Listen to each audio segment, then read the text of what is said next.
Alright, so the final vlog is not going to be as exciting as I had hoped it would be.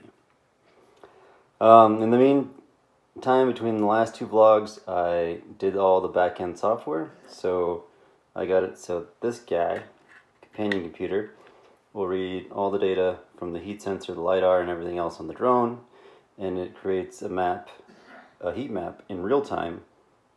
So at any point during the flight, the companion computer can query the hottest point that the drone has flown over or near, and then go to that point, or report it, or whatever. Just, it got to the point where it can make a heat map. And there'll be a video at the end of this.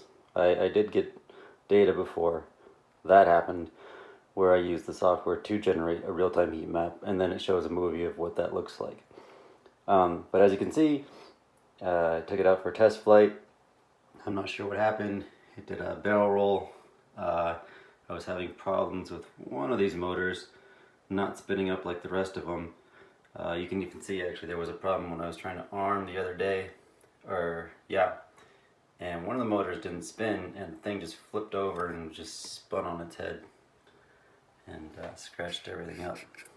But this time it did it about 20 meters up, and yeah. Didn't go so well. Did not go so well.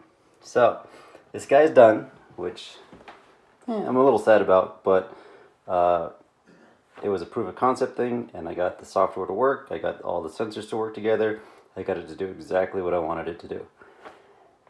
And so, I'm not too heartbroken about it. I actually have another flight controller, because I kind of toasted the cereal on this one, coming in after Christmas. So I'll have a new flight computer. I had bought a new one of these because I fried this guy a little bit, but it was still working. It was still giving me some GPS readings, but you know, sometimes the speaker would be weird, light wouldn't work. Anyways, I did not put the new one on yet. So, got a new one of these, even though this guy's probably fine. New one of these. A lot of these still work. I am worried that one of these nice motors is toast though, so I don't really want to put those back on.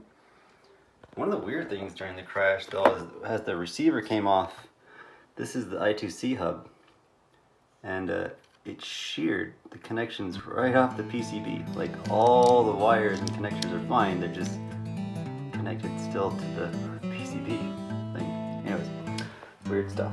So, yeah, videos I was talking about coming up now.